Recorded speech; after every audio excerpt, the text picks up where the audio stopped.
Kavitayen, which is hot off the press, released at the hands of Dr. Muhammad Ali Rabindra Sahab, Cultural Council, Embassy of Islamic Republic of Iran, New Delhi. We have with us the dignitaries, Shri Sahitya Jani, Director, Center for Translation in the Department of Art in Iran, Shri Ali Reza Ghazwe, Cultural Attaché, Iran Culture House, New Delhi, Shri J.S. Rajputji, former Chairman of the NCERT, Professor Akhlaq Khan, Professor Jawaharlal Nehru University, New Delhi, and Dr. Aziz Mahdi, who is the competent translator of this book, Adhunik Irani Kavitayen. At the outset, I request Dr. K. Srinivas Raoji, respected Secretary, Sahitya Akademi, to felicitate, offering Angavastram first to Dr. Muhammad Ali Rabindra Sahab.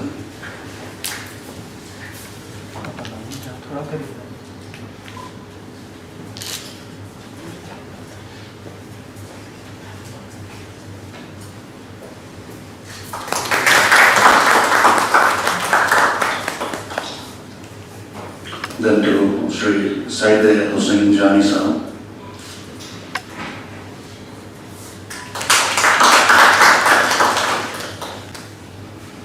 Shri Ali Reza Ghazwe.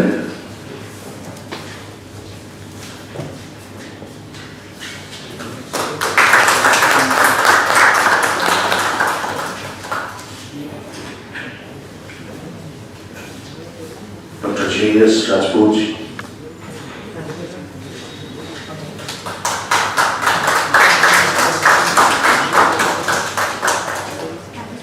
Professor Akhlaq Khan.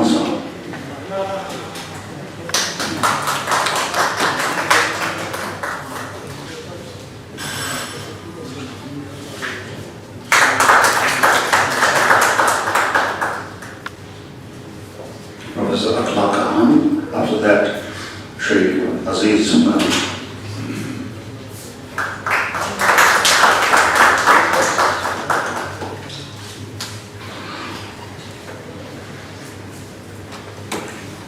Now, I request Dr. K. Srinivas Raoji to formally welcome the gallery. Thank you, Krishna.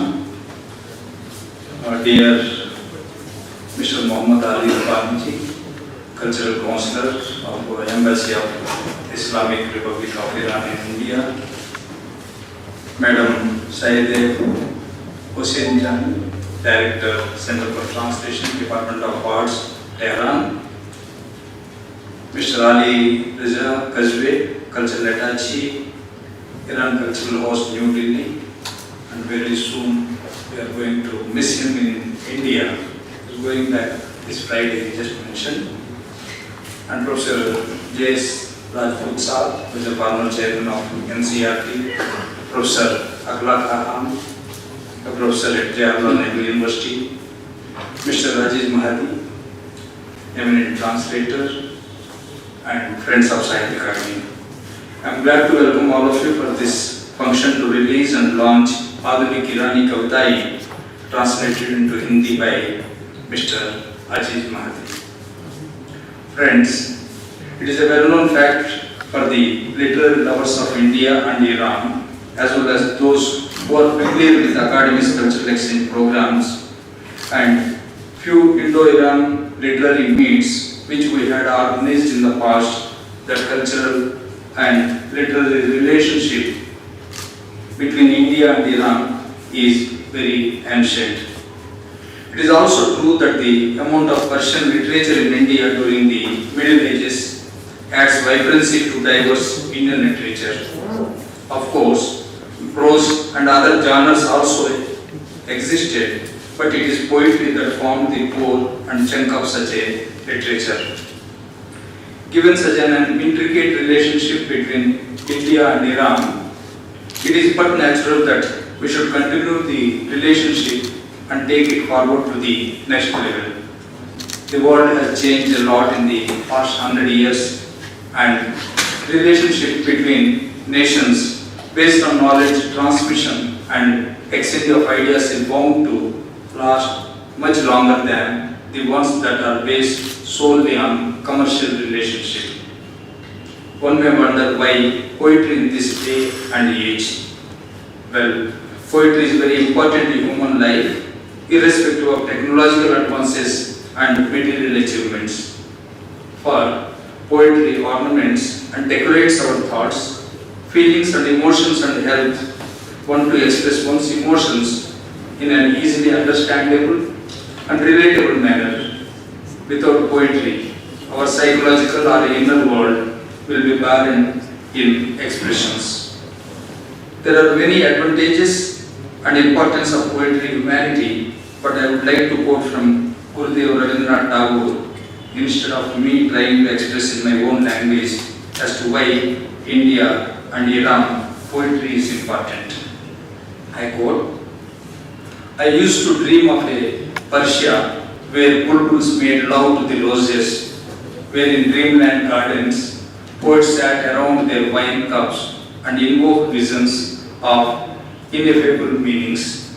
But now that I have come to your country, my dream has been formed into a concrete image that finds its permanent place in the inner chamber of my experience.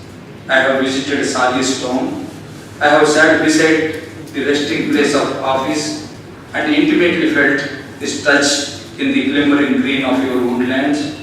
In blossoming roses, the past age of Persia lent the world perfume of its own sunny hours of spring to the morning of that day and the silent voice of your own ancient poet filled in the silence in the heart of the poet of modern India. Unquote. The main reason for such complete and instant synergy between these two great nations is that both India and Iran are lands of poetry, not now or in the modern times, but from ancient times. Countless are great and distinguished poets in India and Iran through centuries. Coming to a time closer to us in the modern period, Muhammad Taqi Bahar and Parveen Sami are two outstanding poets of classical mode who come to mind. Nema Yushis and Ahmad Shamlo too enriched modern Iranian poetic tradition in different forms.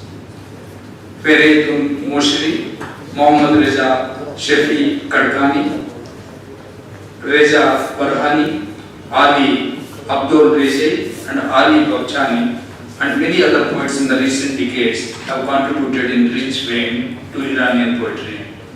Regarding the modern and contemporary poetry of Iran, things have changed and now we do get to read Iranian poetry thanks to internet and advancement of technology in other fronts. Few books such as Aziz Mahdi's Modern Poetry of Iran, a collection of 80 plus poets of modern times, and Sayyidpur's Modern Iranian Poetry are now available in India. Of course, there are sites where constantly poetry from different countries are shared in English translation. This book, Adhunik Irani Kavitayen, edited and very well translated by Mr. Aziz Mahdi, is a most welcome step in making Iranian literature available to Indian readers at a mass level. I sincerely hope this book gets translated into many other Indian languages as well. Some of the names of great poets of Iran, and I just mentioned, are featured in this book, and everyone will agree that Aziz Mahdi has done a wonderful job of selecting important poets of our time and translated their poetry into Hindi. I just intentionally not mention because one of our poet also sitting with us, he himself will read his poetry so that we will come to know none other than Ali Reza Kajvi. And anthologies of this nature serve the readers as guides or pointers so that readers can pick up the great works of these distinguished poets featured in this anthology and go on to read and enjoy them. In that sense, this anthology serves a larger purpose. I take this opportunity to thank Iran Cultural House, particularly Rabbani Sahab and Gajra Sahab, who took interest to get it published in Hindi translation. The Embassy of Iran in India has always been a willing partner in helping us to organize literary exchange programs. I sincerely hope we get to publish more and more Iranian literature in the years to come, and also the Embassy of Iran in India and Iran Cultural House can help us in getting modern Indian classics translated into Persian for the benefit of literary lovers of Iran. Now we have our own ambassador, Mr. Gajra Sahab, who will go back to Iran, will pursue and get to see that Indian classics will get translated into Iran. With these few words, I welcome all of you. Thank you. Thank you. Well, thank you very much, sir, for brilliantly and briefly pointing out the significance of mutual translations and Indo-Iranian cultural bonds, specifically mentioning the brilliant efforts made by Aziz by Mehdi in translating this book for us. Now I request Dr. Rabbani Sahab to release this book. And all the dignitaries I request to join Rabbani Sahab. Especially I request Aziz by Mehdi to join the dignitaries.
Thank you. As the Secretary pointed it out in his welcome address that the book will be taken out soon for its translation into other Indian languages. Let us move forward for the same. Now, may I request Dr. Rabbani Sahab to share his views first. Good afternoon. I am grateful to Dr. Srinivas Rao and his colleagues for the tireless effort in the publishing of the translation of modern Persian poetry in English. I hope the President of Mr. G.S. Rajput Parliament Chairman NCRT will add grace to the occasion. I really also appreciate also Bhavan and his gallery. I convey my best wishes to Dr. Azberi for this valuable book and thanks to Dr. Azberi and Dr. Sahitya Sinjani for the help and support for this academic initiative. We are taking much of your time and will be convey my view. Basically, literature is one of the main elements of culture, and every nation is known by its literature. The best way to know a nation is through literature. History, civilization, culture, social, and political and economic development of the nation are reflected in its literature. In the interaction between different nations, literature represents and language also mediate communication and bring the understanding of nation closer together and can form a common understanding. Therefore, in the age of globalization, indigenous and local literature has become very famed, and we are talking about world literature. In the world of national literature, literature has a specific political, geographical, linguistic, and cultural authority, while world literature is transnational. It is common global message, issue, and concerns. It does not have a specific political or even cultural area. Goethe is known as pioneer of world literature, who has discovered and elaborated, but in fact it goes back to great Persian-speaking poets of Iran and India, poets such as Rumi, Hafiz, Bidel, Dehlavi, and Iqbal, whose message were really humanity and love, used the universal poetry as the language of world reconciliation. Another important issue, the utility and importance of comparative literature, is to recognize the literature of the other, because basically the literature of any nation is a mixture of culture and subculture, some of which are rooted in the culture of other countries, and this in itself is a step toward recognizing common literary symbol to access this universal literature. Translation has an important role in this regard. The social role of societies has played a key role. Translation is important in the modernization of countries, and it is not an exaggeration to say that the role of translation in the cultural orientation in the new age is far more decisive than other cultural practices. The term translated thinking refers to thinking that is popularized in society through the translation work of knowledge, insight, and the character of the other. The contribution of books and translation in the relationship between Iran and India has been important for a long time. It has a history of 2,000 years. Hindi books have been published in Iran, some of which have been reprinted several times. I mentioned some of the best sellers because of their fame and importance. The historical and attractive novel, Iran and Bhavan, written by Alexandrian, with the translation of the famous Iranian translator, Zaliullah Mansouri, which tells the story of Bhavan, the founder of the Mongol dynasty of India, and its relation with Shah Ismail, the founder of the Safavid dynasty. This book has been published 20 times with 60,000 copies. Iranian intellectuals and researchers also presented best-selling and prestigious works in introducing Indian culture and civilization to Iranians. Thousands of copies of it have been published. Also, the Book of Religions and Philosophical History of India, written by the late Iranian philosopher and scientific professor Dariush Sharidan, which has been published 8 times and 32,000 copies in 30 years ago, which increased the awareness of Iranian about Indian religion and its philosophical ideology. Popular work in Iran are related to one also. It is also for kind information that Mahabharat, Ramayana, and Ranjatana are also being translated in the Persian and Iran. Iran Cultural House in Delhi always encouraged the academic and cultural initiative of scholars and poets. Keeping this in view, we have assisted in publishing of the translation book Kitab Iran by Professor Akademi and also another. From the volume and level of prominent Iranian personalities who work in the field of culture and international studies of other countries, India has a high rank in the past and the contemporary period. Such professors like Professor Shaikan and also Atullah Mushtabawi to Hadadadeh, and a large number of university professors who presented many works on ideology. The importance of literary translation in the cultural relation between Iran and India is more important today than before, because the image and view of the people of Iran and India to each other remain mainly historical and retrospective and unaware of each other's contemporary intellectual, cultural, and literary development. Translation have a great potential developing moral and human values and strengthen the common understanding of the two nations.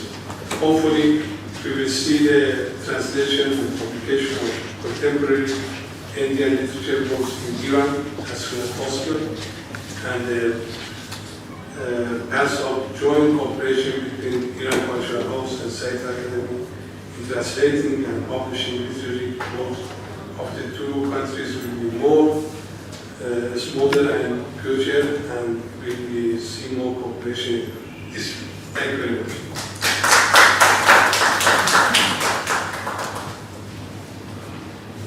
Thank you very much, sir, for emphatically delineating the social, cultural, as well as political significance of translation, citing so many apt examples of the works translated, with special focus on its sale as well. May I now request Saide Hossain Jani to share the views.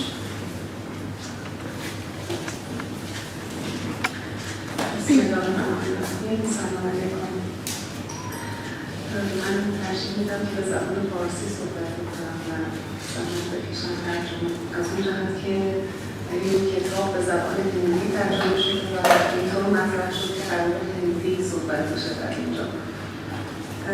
از خدمت شما ما از مرکز ترجمه ایران و در واقع تحت نام حوزه هنری یکی از بخش‌هایی که در حوزه هنری فعالیت می‌کنه با عنوان مرکز ترجمه این کتاب رو از ابتدا کلید جمع‌آوری این کتاب رو سعی کردیم با انتخاب شاعران شاخص، به این معنی که شعرهایی از شاعران شاخص در 40 سال اخیر در سال‌های بعد از انقلاب و به عنوان اشعار معاصر شاعران معاصر رو در دسترس قرار بدیم برای شاعرانی که خودشون یکی از افرادی بودن که جزو شاعران شاخص بودن.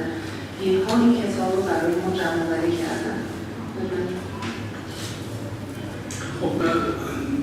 Hossain Jani wants to speak in Persian because she was told that this session will be where people will speak in Hindi, so that she prepared a speech in English. She prepared a speech in Persian.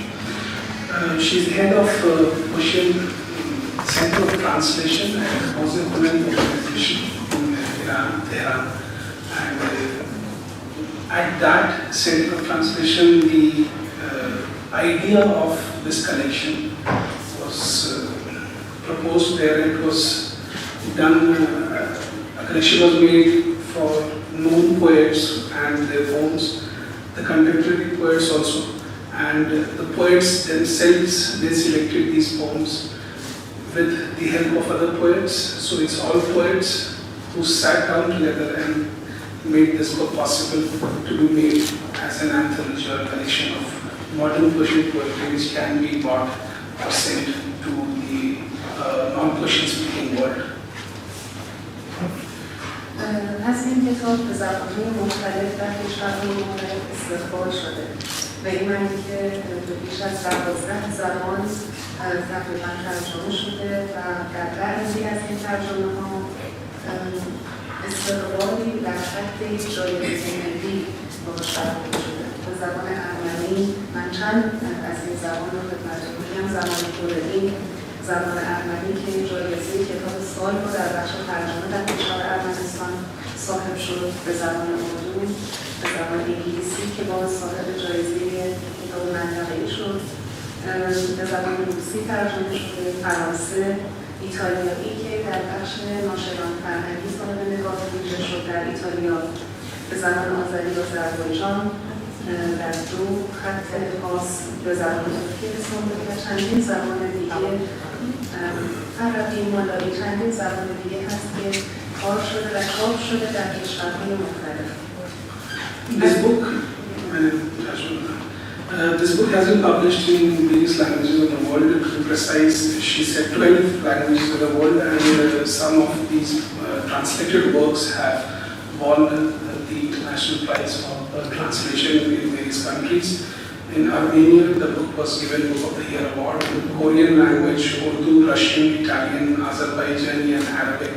And in English, it was published by Rupa Publication in India, and it was awarded Book of the Year award in 2019 by Ministry of Culture and Guidance, Islamic Republic of Iran.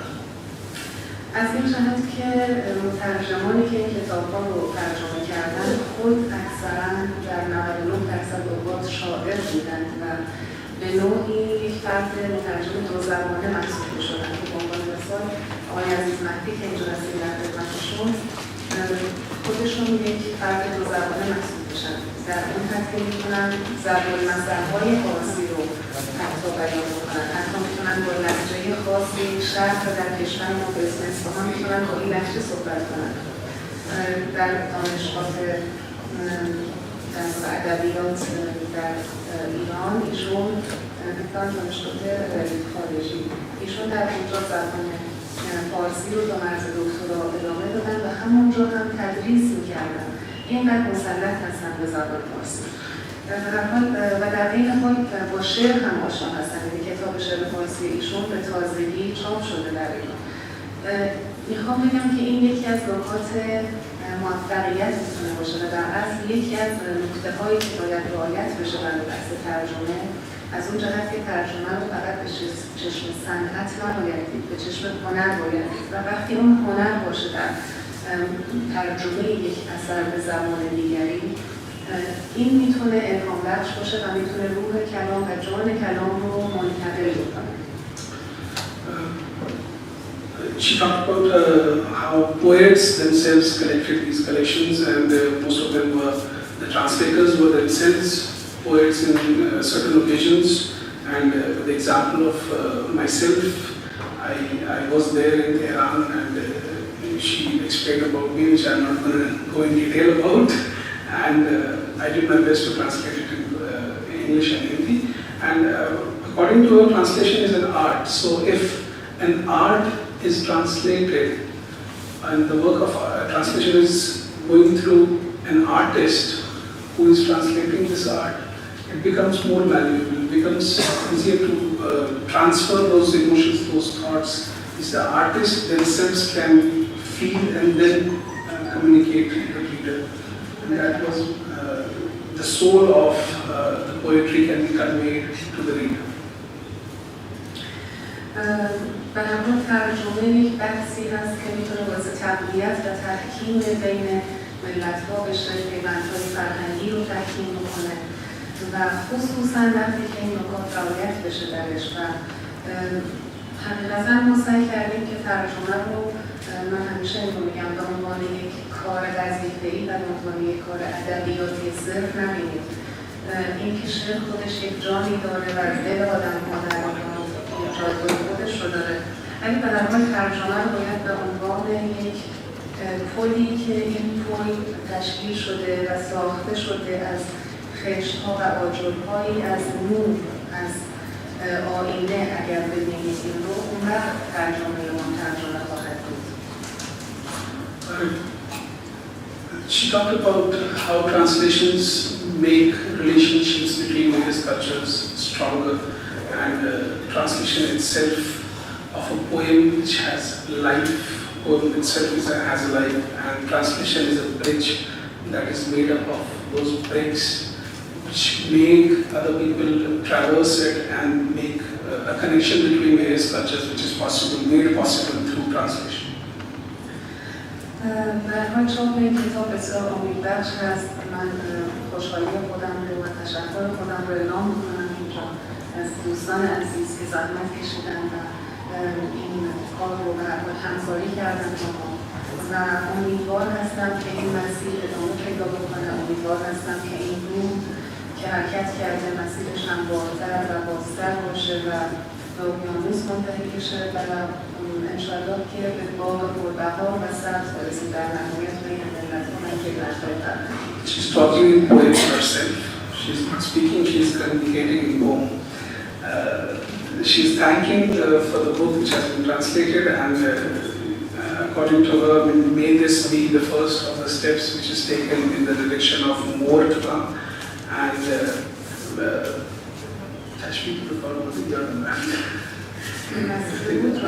yes, she talked about the river, how this can be a river which can lead ourselves, which lead us to the ocean of more works to be translated, and how we can reach a garden or a paradise which is blooming with various thoughts and ideologies of various cultures.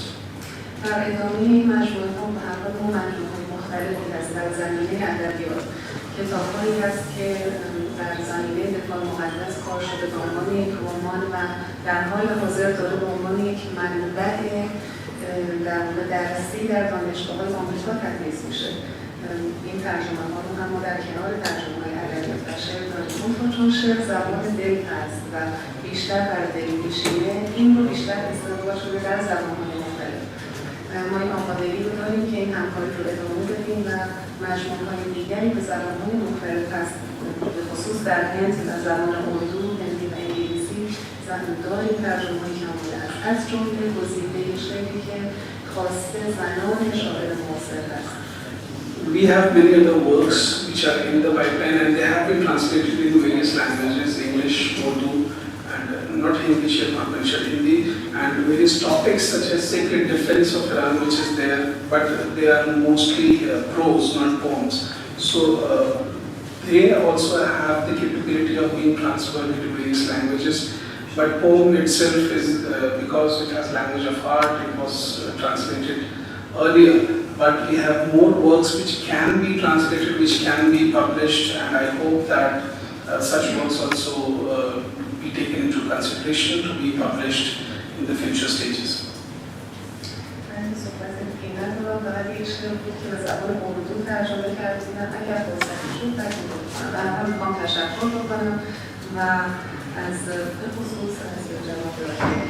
I was thanking Srinivas Rao and others for patiently listening to her, and for the publication of the book. She's thanking you so much.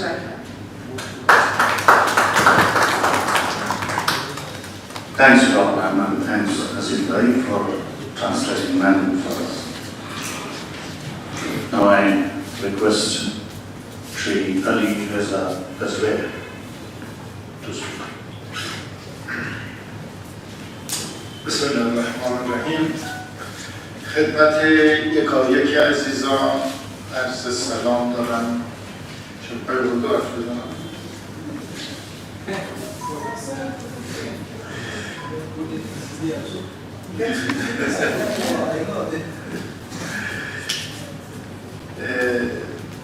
به احترام استاد چند کلام حرف میزدم میگه یه همانی خوش قسمتی یک آج هماره यहाँ सबसे पहले मैं चाहता हूँ सेक्रेटरी साहित्य अकादमी मिस्टर राव से शुक्रिया अदा करता हूँ और अगर इजाज़त है चंद कलाम पर्शियन बात करूँ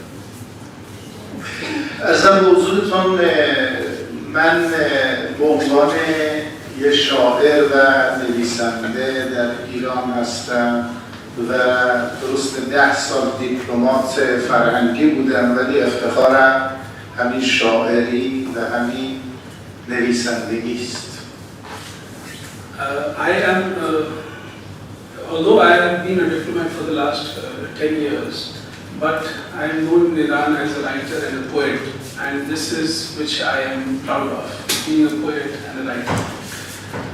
شاید خوب نباشه برای یه نفر که خودش رو اینجوری معرفی کنه. من فقط در هند بیش از 100 کتاب تو 8 سالی که تقریبا بودم 100 کتاب آماده کردم و البته این کارهای انتخاب ها رو جز به اینها حساب نمی‌کنم. I have, it may not be appropriate to introduce myself as this, but I have published around 100 books in these last 10 years which I have been in India. And apart from this book and other collections which he has helped in, he has published around 100 titled books in various languages. زبان‌های مختلفی فارسی. و بزرگترین مجموعه شعر ایران رو که انتخاب شده و چاپ شده 170 جلد، اون رو خودم انتخابش همه با من بوده، ولی جز در جلدی که متعلق به خودم بوده و دوستان پشتش نوشتن که این انتخاب‌ها به عهده ایشون بوده، حتی اشاره هم نکردم که این مجموعه کار منه. ولی بزرگترین مجموعه شعر ایران 170 جلدی رو من باز انتخاب کردم. The largest collection of Persian poetry which has been compiled till now, it is in 170 volumes which he has helped in compiling, and his name is not mentioned there, but that's his nature of not mentioning his name in the books. But that also, yes, he said, no, I don't want my name in the book. But he has played a role in collecting these books. ارزم به حضورتون خاطرات خوبی دارم. وقتی کتاب شعر کوره رو ترجمه کردیم و من مقدمه‌ای نوشتم، یک دوره اونها هم مثل ما 5 دوره سبک داشتن. یه دوره داشتن اسمش کاسا بود، کاسا، و اینها هم دوره با شاعران بزرگی مثل سعدی و امیرخسرو دهلوی و اون دوره بود. و من رفتم تحقیق کردم چون همه مثنوی بود و همه بر مبنای قصه. فهمیدم این کاسایی که در کره هست همون قصه ما بوده، یعنی شعر قصه بوده که این شده و تو اون مقدمه نوشتم. و خیلی دوست دارم که شعر امروز هندوستان رو هم دست کم 70-80 شاعر مطرح رو در ایران ترجمه کنیم و من با صلاحی هم کنم به یه مجموعه خوبی بشه که بدیم به Sir has translated, he has rewritten a translation of Korean poems in Persian, and he has rewritten them in Persian poetry. And he talked about how Korea has 5 styles of writing of poems. One of them was Kasa, which is in fact qisse or stories in Persian. And he has written a foreword for the preface for that book. And then he mentioned how he is ready for a collection of Indian poets which can be compiled, an anthology of Indian poets which he will definitely help in getting published in Iran. اینجا سایت آکادمی است و اینجور که من اینجا رو هویتش رو میدونم بیشتر ادبیات داره چاپ میکنه. ما ایرانی ها در کشورمون نفت داریم، خاویار داریم، فرش داریم، خیلی صنعت‌های دیگه داریم، ولی در کنار اینها شعر و عرفان هم داریم. ما با اون شعر و عرفانمون می‌نازیم، نه با اون فرش ابریشمی ما، نه با اون نفتمون. ما با اون شعرمون می‌نازیم، Iftikhar می‌کنیم. This place which we are in right now is Sahitya Akademi, the center of literature basically. It is connected to literature. In Iran, we have oil, we have caviar, we have many other things, but we are proud of our poems, we are proud of our literature, and which is in fact poems and mysticism is something which we are proud of in Iran. شعر هنر اول ماست. Poem is our first art. هنر اول ما ایرانی هاست و هیچ وقت اجازه نمیدیم N هنر اول هنرهای دیگه بیان این هنر رو کنار بگذارن.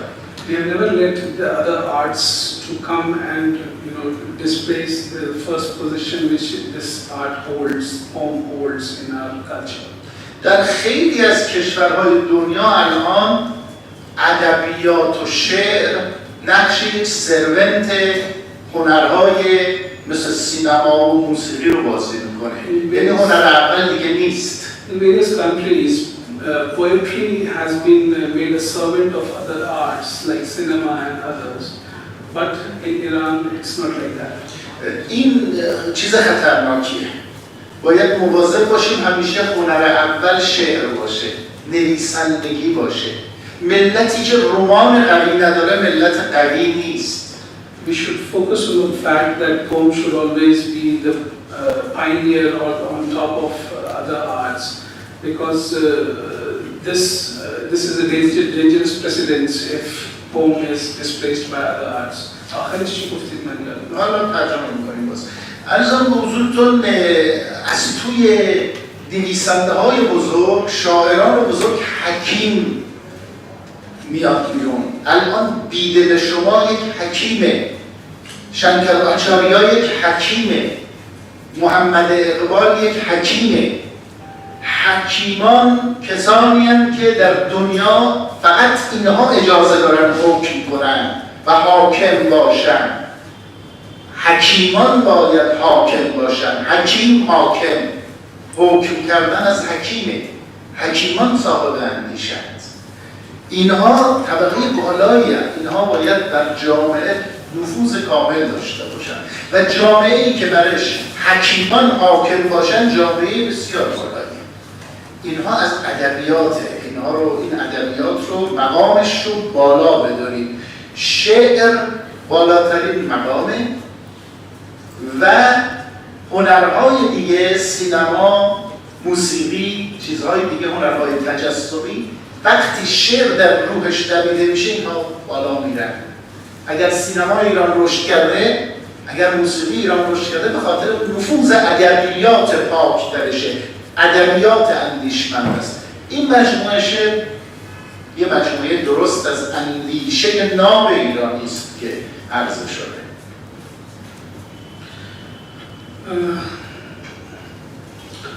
Sir has talked about how the word Hakim and Hakim. Hakim means a person who is a learned person or men of letters, basically. Those are Hakims who know, who have knowledge of various fields. So, Sir is saying basically that Hakims should be Hakims. They should be the rulers of societies. What their thoughts can convey and help in the upliftment of societies. That's how he has mentioned the name of Shankaracharya, Bedil and Iqbal in India, who are basically uplifting society and their thoughts. And he has talked about how literature and poems have the topmost status amongst all other arts, where cinema and music, while if they do not have a poetical soul, they cannot achieve anything. It's the poems which put in the soul in the cinema and music. And such a collection of matchmaking of the achievement.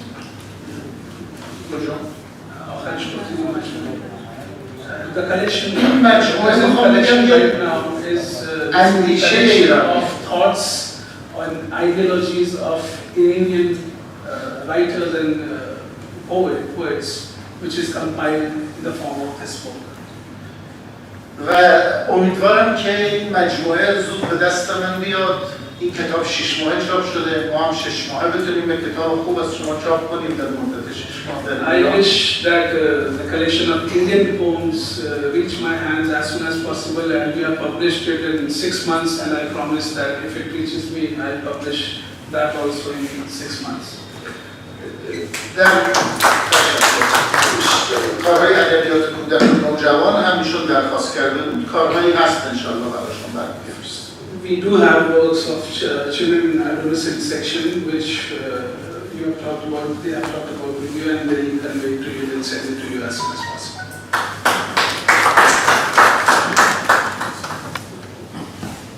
Thank you very much, sir. Your words, encouraging words, show your admiration and commitment towards literature and all other arts. Thank you very much. I now request Shri G.S. Rajput sir, former chairman, NCRT. Esteemed Shri Ali Rabbani, Dr. Srinivas Rao, Madam Saida Hussain Jani, Professor Raja, colleagues and friends. Meeting Rabbani Sahab, I recall that in April 2010, when I first attended the UNESCO Executive Board meeting at India representative, I got acquainted with Professor Irani Kavitayen, the most popular person in the UNESCO, and we have been friends in all the meetings that I attended face to face. Some of them subsequently have been online. I hope the next one must have the meetings are really happy that we have met again. I am not the person from the field of literature or anything that I know about poetry. But I know one thing. I studied physics, research in physics, but worked in the field of education. As a director of NCRT, I had to oversee what should children be learning in India in schools. And I did that part in the year 2000, many of you will remember. It has a different story, but the basic instinct at that stage was, the basic comprehension or the approach was that the world needs to understand what now we call, in UNESCO terminology, learning to live together. All our efforts must be directed to let every child learn how to live together with diversity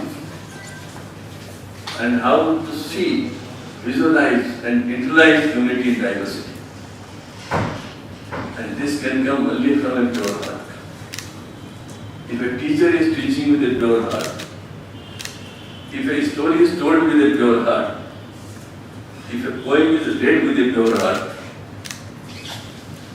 you transcend the heart of the listener. What we do in education? We prepare a lay person and try to transform him into a personality, person to person. And if you go to a still higher level, it is said that as the chairman of NCT, I have selected a logo for teachers, educators, and education, everything. And the logo says, a teacher, a creator, a poet, an author, a man of letters, has the capacity to take a person from humanity to divinity. That is what a poet does. It comes from the pure heart, unadulterated. Einstein once wrote that we all have our horizons, our picture of the cosmos, the picture of the world, the picture of the family, the picture of the society. And there is a lot of other issues that get in because of the inner trace. The poet is one who can see it in the pure. And this purity makes all the difference. And this purity can bring cultures together, nations together, individuals together, families together. And all of us have witnessed this. We have seen how people come together. If you read a poem of Kalidas, or you read a poem of, I have a quotation from the poet Hafiz, a Persian philosopher, and he says something very significant. He says, boast not of knowledge, For at the time of death, Aristotle and a beggar walked side by side. And let me immediately come back to say what Gandhi used to say, that simple terminology. Head and heart. If you focus only on the head, it will not inspire humanity within you.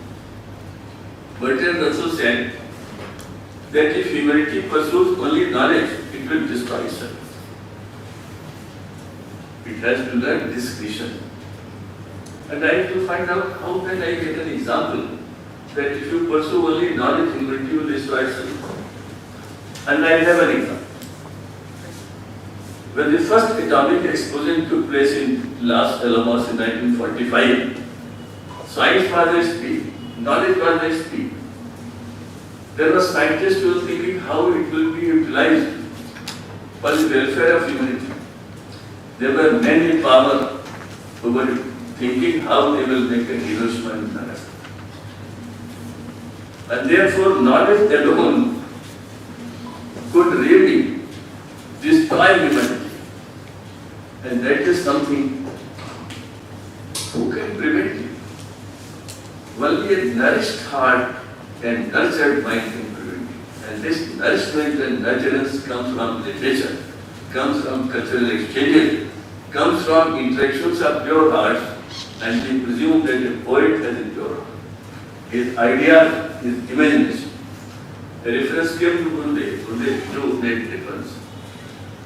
Gurudev wrote that every child when he takes birth gets 2 boons from the heaven, or you can say from the nature, or from the God. And they are power of ideas and power of imagination. And Gurudev said, certainly enough, our education systems include these 2 goals at every stage. You have fixed curriculum, you have an examination, you have marks, this. And in India we understand, we focus only on the high marks, not on the heart, not on head and heart. So, if you have to nurture the heart, if you have to cater to that pillar of education, learning to be, then you have to go to the education.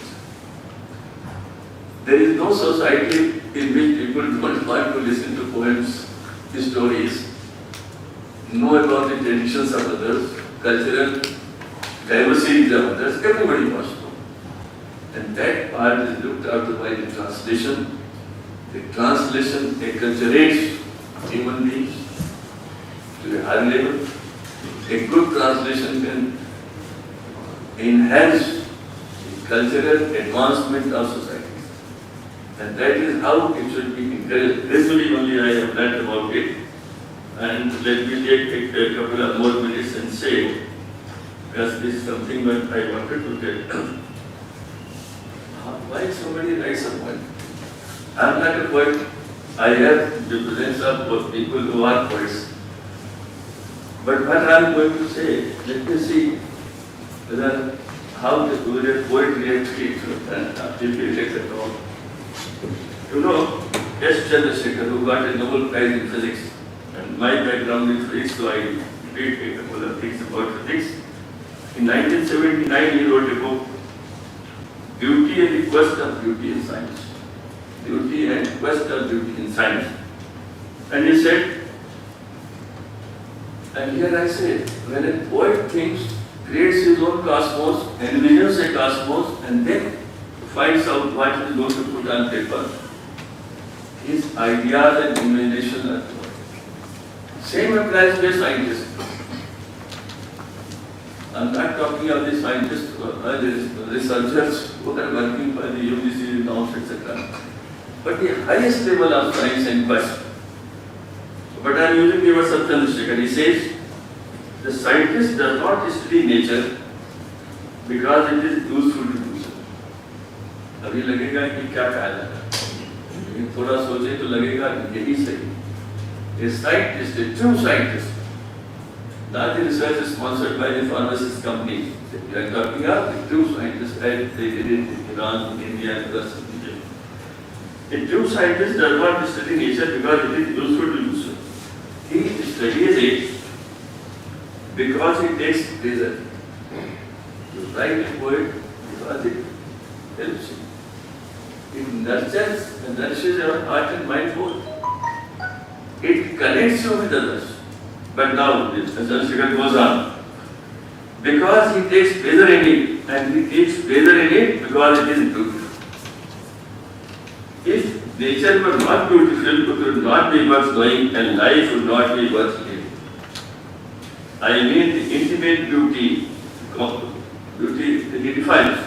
I mean the intimate beauty which comes from the harmonious order of its parts, and which is which is what pure intelligence can grasp. This is the key to learning to live together for the very survival. And here, the nurturance comes from literature, from culture, from poetry, their intermingling, and this whole effort today could be seen in this light. Vivekananda also said that our problem is we cater only to the intellect, not to the heart. The director of the NCRT was my job to find out how to cater to this heart, and we really did a couple of things which cannot be discussed here. And we extended the horizons of the textbook writers beyond the borders of India and outside. We succeeded, we were very much helped. But anyway, this is something which I think I thought of when I thought I have to come here. I also had prepared in Hindi, but I thought we could not apply to. My perception was that today I will talk about, because it is a poems, a couple of them I saw on the internet which he has sent to me.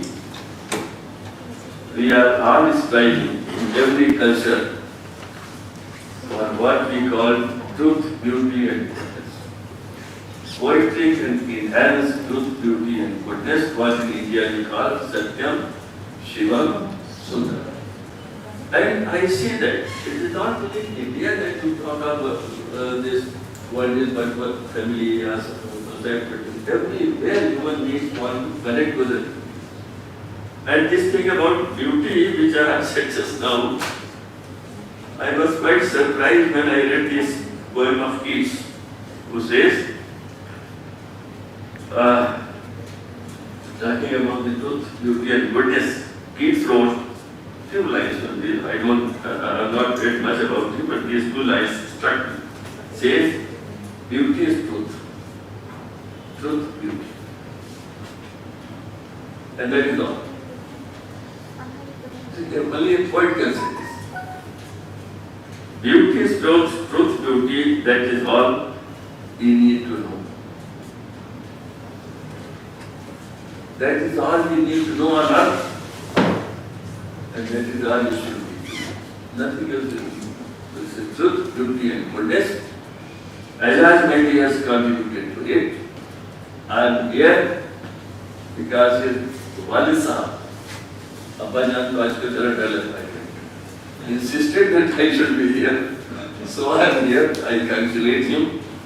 And I am really happy that our friends, great scholars from Iranian embassy are here.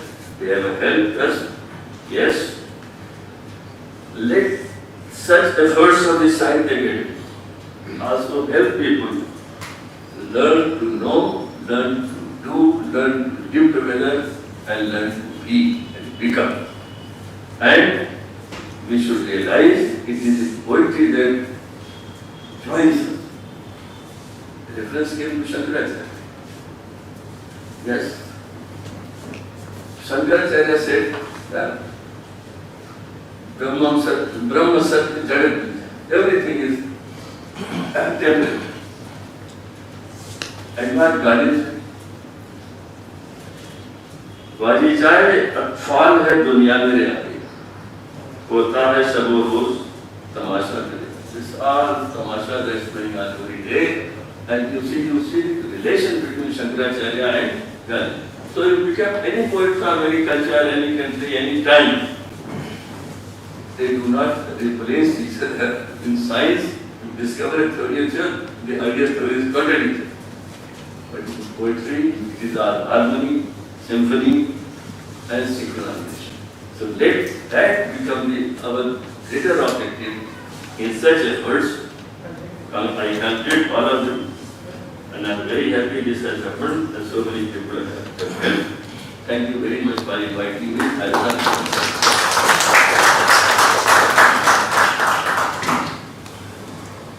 Sir, thank you very much for your brilliant and genuine insights into inventive and creative mind, and your thought that the act of, or the art of translation is art of cultural advancement. Thanks a lot. May I now invite Professor Akhlaq Aham to speak.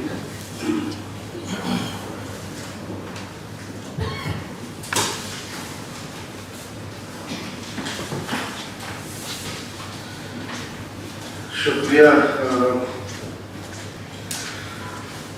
आगाई doctor Ali Rabbani, आगाई doctor काजवे, सरकार Khanam doctor साहित्य हुसैन जानी, भाई जाने शुमा बांधे दर हिंदी सोलत निकोलाम वहाँ में दलीलें इनके किताब के हिंदी तर्जुमे शुदे श्रीनिवास साहब, राजपूत साहब, अजीज महदी और तमाम हाज़रीन, बड़ी अच्छी गुफ्तगू हुई तकरीबन तमाम पहलुओं पे।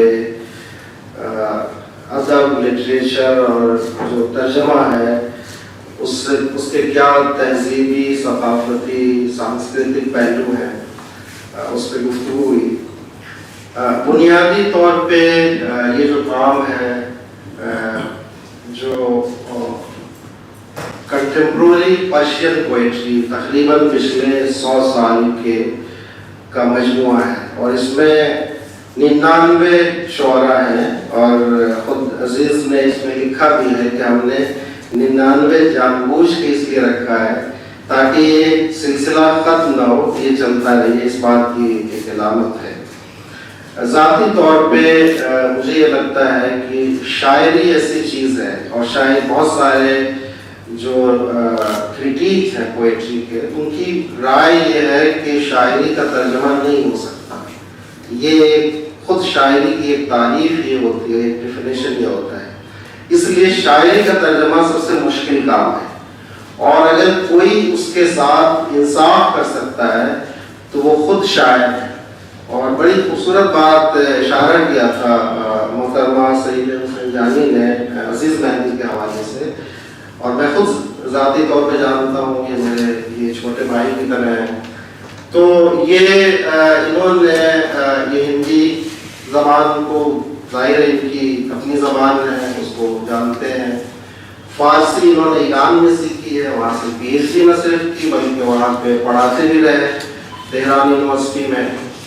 और मैंने इनको इनकी शख्सियत का जो पूरा एवोल्यूशन हुआ है वो मैंने इनको देखा है, और इनके वालिद साहब मेरे उस्ताद भी हैं और मेरे कुलीग भी रहे, पिछले 25-26 साल हो गए, तो मैं इनको पूरी तरह से जानता। तो ये एक, इसलिए मैं जब सरसरी तौर पे मैंने ये जब काम देखा तो मुझे बड़ी खुशी हुई, और इन्होंने वाक़ईतन इसको बड़ी खूबसूरती के साथ निभाया है। मिसाल के तौर पे इसमें 3 तरह के शोरा हैं, और इस 100 साल का जो सफ़र है फ़ारसी शायरी का, उसमें क्लासिकियत से लेके और दुनिया भर में जितनी अदबी और लिटरेरी तहरीकात रही हैं, मैं चूँकि खुद फ़ारसी का हूँ, ईरान से मेरा आना जाना रहता है, वहाँ सेमिनारों में, और वहाँ का जो पूरा अदबी मंजरनामा है उसको बड़ी करीब से हमने देखा है। तो मुझे ये हैरत होती है कि पिछले 40 सालों में, 50 सालों में जितनी अदबी तहरीकात और जितने रवैये हमें ईरान में दिखाई देते हैं, बहुत कम दुनिया के लिटरेचर में दिखाई देता है। इसमें आप देख लें, खुद इस मजमूए में उन तमाम रवैयों को हम देख सकते हैं। क्लासिकी रंग में शायरी है, मिसाल के तौर पर खुद इसमें परवीन इंतज़ामी की है, جو کلاسیکی رنگ کی شاعرہ ہیں اور خود خواتین کے حوالے سے گفتگو کرتی ہیں اور بہت سارے معاملات کے بارے میں ان کی گفتگو ہے.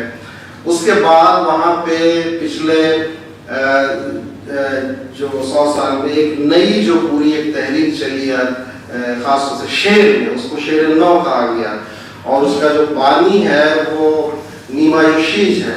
پہلا شعر اسی کا ہے اور وہ شاعری جو ہے اس بات کی طرف اشارہ کرتی ہے کہ موضوعاتی اعتبار سے بھی انہوں نے تجربہ کیا اور جو فارم ہے پوئٹری کا اس اعتبار سے بھی اس نے تجربہ کیا. اور اس میں یہ ہے کہ وزن کو نہیں ہٹانا ہے لیکن اور ردیف اور قوافی کو توڑا ہے اس نے. اگر چونکہ وہ چیزیں اس کے یہاں ملتی ہیں، مثال کے طور پہ جس کا پہلا ترجمہ ہے تو وہ شعری ہے یادم کے برسائل نششتے شاد و خاندانی، یک نفر در آب دارد نیست بارد جن، یک نفر دارد کے دست و پائے قائم بھی زند. اور انہوں نے اس کا بڑا اچھا ترجمہ کیا ہے. وہ ساحل پر بیٹھے ہنستے کی کھلاتے لوگوں، کوئی پانی میں جان لے رہا ہے، ایک آدمی بنا رکے ہاتھ پیر مار رہا ہے. یہ شعر خود حافظ سے بھی کشیر ہے کہ حافظ کہتے ہیں کہ شب تاریک و بیم موج و گردابی چنین حائل کجا دانن حال ما سبک ساران ساحلہ. تو نیما نے جو نئی روایت ڈالی فارسی جدید شاعری میں، تو اس میں اس نے کہا کہ وہ وہی لوگ اس کے ساتھ انصاف کر سکتے ہیں جن کی جڑیں کلاسیکیت میں پڑی ہوئی ہیں. ہم نے ہمارے یہاں بھی یہ روایات شروع ہوئی اور اردو میں نے دیکھا نون میم راشد اور میرا جی اور اسی طرح سے ہندی میں دوسرے لوگوں نے اپنایا. لیکن ہم نے یہ بھی دیکھا کہ بہت سارے لوگوں نے اس کو سمجھ کے اس کی پیروی کی اور خود ایران میں بھی، اور بہت سارے لوگوں نے اس کی جس کو کہتے ہیں کہ اندھی تقلید کی، یعنی اس کی تفہیم کے بغیر صرف انہوں نے پیر اور وزن کو توڑنے اور قوافی اور ردیف کو توڑنے کو صرف جو ہے نئی شاعری کا نام دے دیا. تو یہ ایک جو پورے ایک چھوٹا سا اگرچہ مجموعہ ہے لیکن اس میں ہم پورے 100 سال کے شعری سفر کو ہم دیکھتے ہیں. اور اشارہ کیا تھا ڈاکٹر ربانی صاحب نے اور جیس راجپوت صاحب نے بھی کہ ترجموں نے بڑا رول ادا کیا ہے. میں 2 مثالیں بہت مختصر کر کے آپ کو بات ختم کرنا چاہوں گا. ایک تو پنچتنتر کا ترجمہ ہوا جس نے نہ صرف ایرانی ادب کو متاثر کیا اور آج تک اس کے اثرات ہم دیکھ سکتے ہیں. میں نے خود اس پہ کام کیا، اس پہ پوری کتاب ہے. اور بلکہ اس کے بعد چونکہ فارسی جو ہے ایک طرح سے پورے ایشیا میں تقریباً ایک لنک لینگویج تھی، تو اس نے اس کو پورے ایشیا کی دوسری زبانوں میں، عربی میں اور یہاں تک کہ فرینچ میں رومن ڈیلر اور وہاں پہ بھی ہم دیکھتے ہیں. دوسرا جو بڑا کام ہے وہ دارا شکوہ کا ہے. میری بھی اس پہ کتاب بھی آئی اور میں نے بڑا سارا اس پہ کام بھی کیا. تو میں نے یہ دیکھا کہ دارا شکوہ نے ہندوستانی فکر کو، ہندوستانی روایات کو اور جو تہذیبوں کو ایک دوسرے کے سمجھنے اور جو کلچرل ڈائیلاگ جس کو کہتے ہیں اس میں بڑا رول ادا کیا. اور شوپن ہاور جس کو ماڈرن ویسٹرن فلسفی کا ایک طرح سے جنک کہا جاتا ہے، اس نے وہ اس سے بڑا متاثر تھا. کہا جاتا تھا کہ ہمیشہ اس کے سرانے دارا شکوہ کا ترجمہ پڑھا ہوتا تھا. خود راجا رام موہن رائے نے اس کی طرف بہت اشارہ کیا ہے. تو یہ روایات اس کو رکھنا چاہیے. اور آج یہ کوشش میں بہت مبارکباد دینا چاہتا ہوں ڈاکٹر قصبے صاحب جن کی اور حسین گانی صاحبہ کا کہ انہوں نے بڑا رول ادا کیا، اور نواز صاحب جنہوں نے اس پہل کو ایک روپ دیا ہے اور اس کو کتابی شکل میں لے کے آئے ہیں. اور مجھے امید ہے کہ یہ جو آپسی جو ڈائیلاگ ہے شاعری اور ادب کے حوالے سے اور جو ترجموں کے ذریعے ہم ایک دوسرے کو سمجھنے کی کوشش کرتے ہیں، یہ آگے بڑھے گا. اور یہاں بھی ترجمے ہوں گے ایرانی ادب کا، اور ایران میں بھی ہمارا جو ادب ہے پورے ہندوستان میں 25 زبانوں کا یہ یہاں پہ ریپرزنٹیشن ہے، 26 زبانوں کا، ان کے بھی ترجمے ہوں گے تاکہ ایرانی جان سکے کہ ہندوستان میں ایسا نہیں ہے. پچھلے کہ 200 سال میں بہت سارے لوگ بڑے بڑے شعراء پیدا ہوئے اور انہوں نے لکھا ہے. تو اس طور پہ میں بہت مبارکباد دینا چاہتا ہوں عزیز کو, اور میں نے اور بھی کام کیا ہے اور امید ہے کہ یہ آئندہ بھی یہ سلسلہ جاری رہے گا. بہت بہت مبارک اور بہت شکریہ.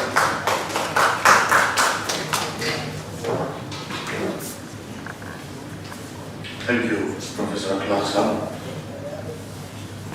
I now invite the translator, Aziz Bhai, to share his views and experiences.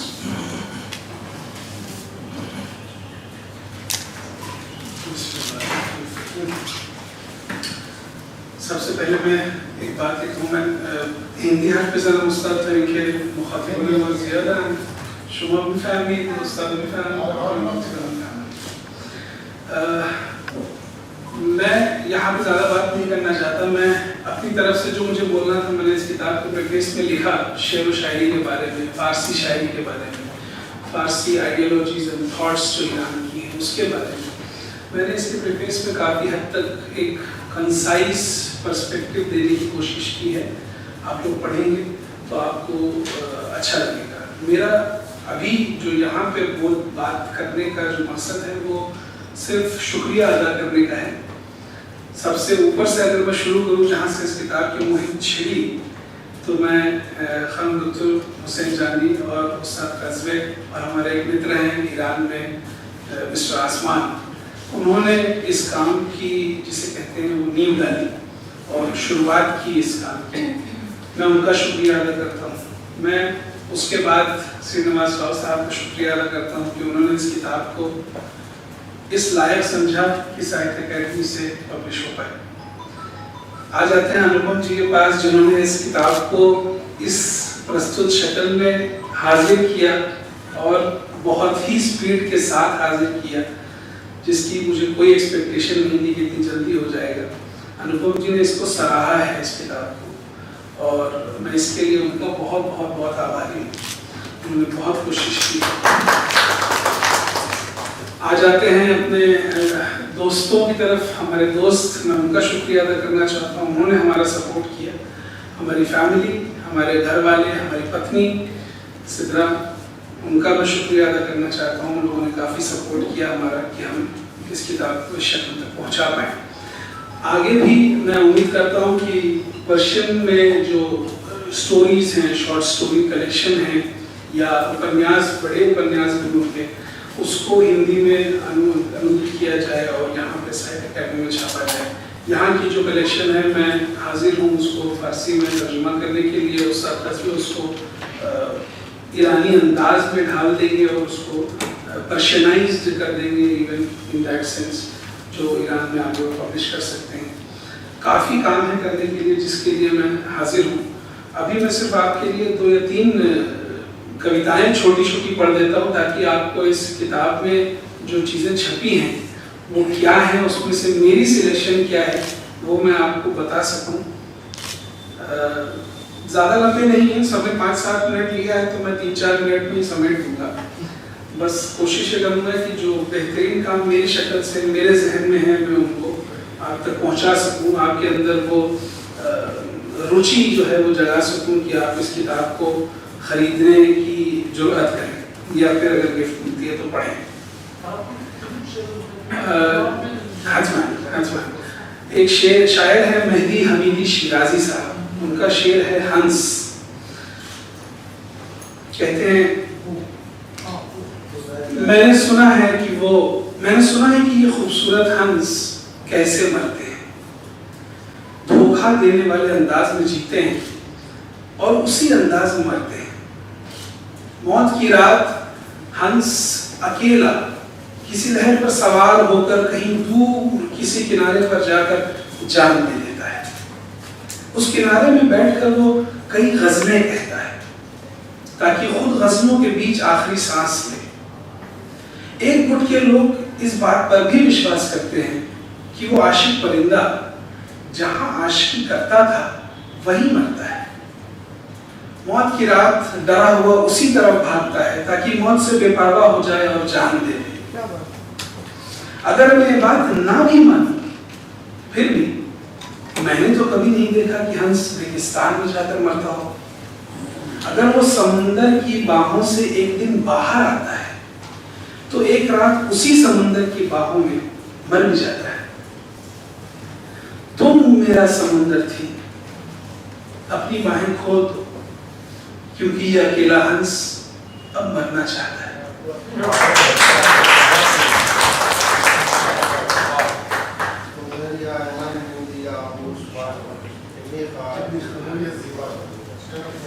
ید اللہ امینی صاحب ہیں، مفتون ان کا تخلص ہے. ان کا ایک شعر ہے اس میں، آہ کیسی دنیا ہے اور کیسی کیسی ناراضگی، پتجھڑ بلبل سے ناراض ہے کہ میں آیا اور تم چلی گئی. ستارے چاند سے ناراض ہیں کہ رات کا سمے اپنی بڑائی کرنے کا وقت نہیں. شیطان بھگوان سے ناراض ہے کہ آگ کو مٹی کے دام بیچ دیا اور مٹی نے تمہیں جو کے 2 دانوں کے بھاؤ نہیں خریدا. ترک شاستر ارسطو سے ناراض ہے کہ تم نے مجھے ایسا سکشم نہیں بنایا کہ ہتھیاروں کا جواب دے سکوں یا پھر دھرموں کا. دنیا جہان سے ناراض ہے اور میں تجھ سے او شیر کہ میں یقین سے بھرا ہوا کرتا تھا اور اب شنکاؤں سے جھلک رہا.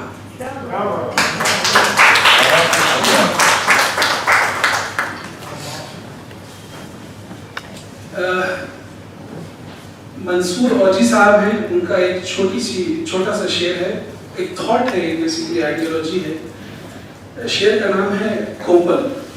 پتجھڑ کے موسم میں تم نے کہا کہ اسے اکھاڑ دینا چاہیے، تم نے کہا کہ اسے جلا دینا چاہیے، لیکن مٹی اور بارش کے آتم سمان نے ایسا کرنا صحیح نہ سمجھا. اور آج چیری کی وہ سوکھی لکڑیاں کوپلوں سے گھری ہوئی ہیں.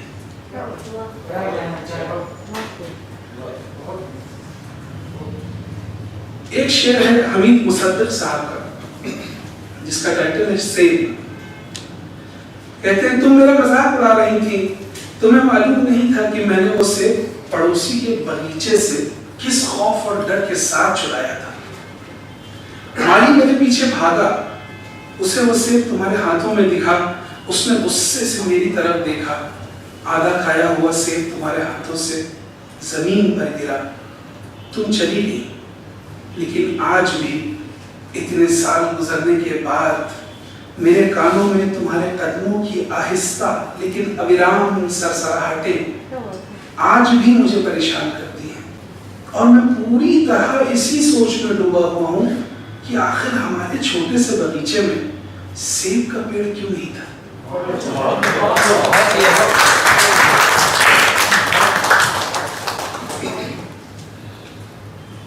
اکبر اکسیر صاحب کی ایک سوشل پوئٹری مانی جا سکتی ہے، شعر اجتماعی کہہ سکتے ہیں پرشین میں اس کو.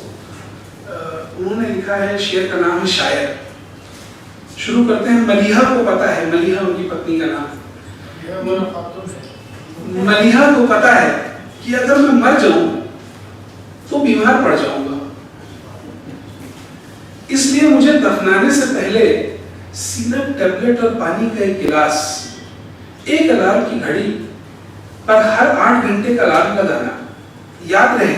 اس کے علاوہ مجھے آخری اسنان دینے والے سے کہہ دینا کہ اس مردے کو استعمال کرنے سے پہلے اچھی طرح سے ہلا لینا، شاید ہی مرا نہ ہو. کیا تمہیں نہیں معلوم کہ ہمارے دیش میں موت، شاعر موت کے بعد زندہ ہو جاتے ہیں.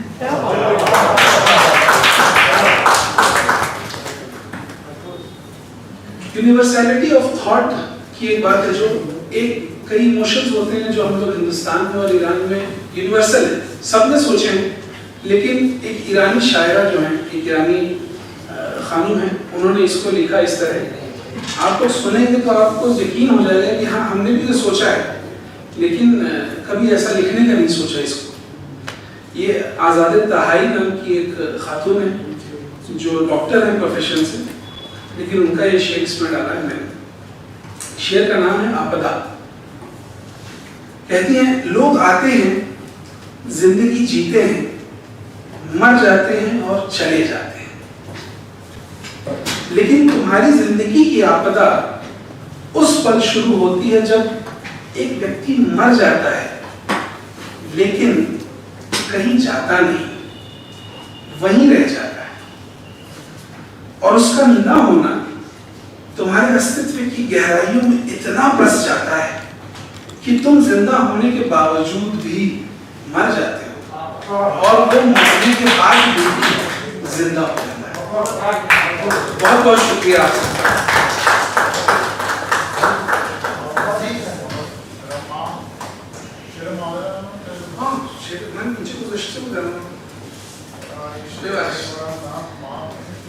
हजरत साहब का एक शेर मैंने उसको यहाँ पे कर रखा था, उसको मार्किंग लगा रखी थी हमने, लेकिन क्योंकि हमें समय नहीं था, हमारे पास बीत रहा था, तो हमने फटाफट उससे गुजर गए।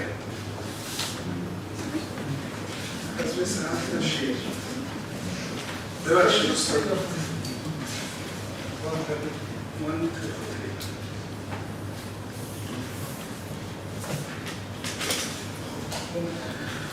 उस नज़र का एक शेर है जिसका टाइटल है माँ। कहते हैं सिर्फ तुम कर सकती हो माँ, सिर्फ तुम कर सकती हो माँ इन सर्दियों में पहाड़ों के लिए टोपी बुनना, पेड़ों के लिए दस्ताने और दुनिया की नदियों के लिए मफलर। ये उस्ताद तज़्ज़े का शेर।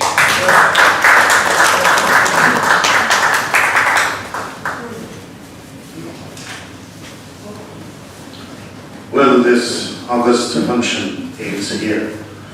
Finally, I thank all the dignitaries and especially the translator, Aziz Bhai, and all of you, the literary connoisseurs gathered here for this function.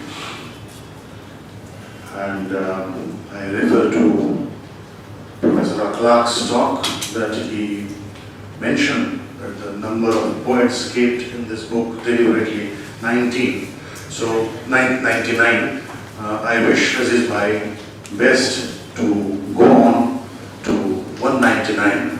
And I repeat and borrow from the brilliant welcome address that delivered by the Secretary Sahitya Akademi, that he hoped that the book will soon be taken up for further translations into many other Indian languages.